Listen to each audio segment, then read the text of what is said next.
रूप से मिलनी चाहिए। क्योंकि एक बार को आप सोचिए, आखिर उस बच्चे की गलती क्या होती है जो एक गरीब घर में पैदा होता है और उसको बेहतर शिक्षा से वंचित होना पड़ता है। शिक्षा के सामने एक पैसे की दीवार खड़ी है, जो जितनी ऊंची दीवार लांघ सकता है, जो जितना अधिक पैसा शिक्षा पे खर्च कर सकता है, वो उतनी बेहतर शिक्षा पा सकता है। लेकिन अगर एक देश एक है, लोकतांत्रिक देश है, तो शिक्षा भी सबको एक समान रूप से तो मिलनी ही चाहिए।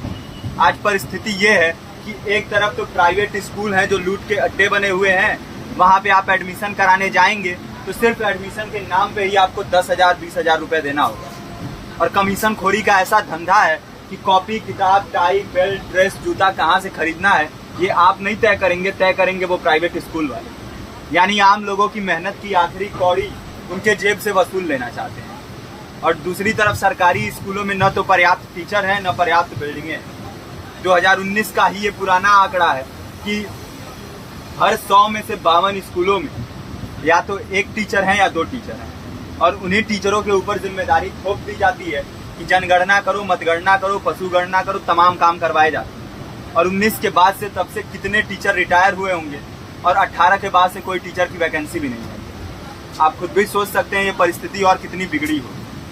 इसीलिए हम लोग ये मांग उठा रहे हैं, चाहे कोई राष्ट्रपति का बच्चा हो या किसी मजदूर का, सबको शिक्षा एक समान मिलनी चाहिए और निःशुल्क रूप से मिलनी चाहिए। प्रेमचंद ने अपने दौर में भी कहा था कि एक सभ्य समाज में ऊंची से ऊंची तालीम मुफ्त होनी चाहिए और इसका पूरा खर्च गवर्नमेंट को उठाना चाहिए, क्योंकि हमारे देश को फौज से ज्यादा आवश्यकता तालीम की है। और शिक्षा से जुड़ता हुआ ही दूसरा मुद्दा हम लोग उठा रहे हैं।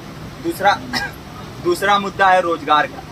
रोजगार की परिस्थिति ये है कि आज सरकारी सेक्टर हो या प्राइवेट, सब कुछ ठेका संविदा के हवाले किया जा रहा है। परमानेंट नौकरियां लगातार घटाई जा रही हैं। इसी रेलवे में 1995 के आसपास लगभग 18.5 लाख कर्मचारी काम करते थे, लेकिन आज उनकी संख्या 12 लाख है। आप खुद भी सोच सकते हैं कितने बड़े पैमाने पे परमानेंट पदों को घटाया जा रहा है। और आज आलम ये है, एक तरफ लाखों पद खाली पड़े हैं, फिर भी कोई वैकेंसी नहीं निकलती। जो वैकेंसियां निकलती हैं उनमें भ्रष्टाचार होता है, पेपर लीक हो जाते हैं। RO, UP police, BPSC, SSC, CGL, ऐसे तमाम पेपर लीक हो चुके हैं, आप लोग भी जानते ही। अभी नीट की धांधली में ये पता चला कि एक एक पेपर 30 लाख से 50-50 लाख रुपए में बेचा गया। हम और आप तो ये पैसा नहीं दे सकते। पूरी की पूरी कारस्तानी सरकार, प्रशासन, शिक्षा माफियाओं की होती है। और भुगतता कौन है? आम घरों के लोग, जो लोग सालों साल तैयारी करते हैं, दिन भर में 10-10 घंटे, 12-12 घंटे पढ़ते हैं। और इतनी कड़ी मेहनत के बाद, सालों साल की मेहनत के बाद उनके हाथ लगती है तो सिर्फ हताशा, निराशा, अवसाद।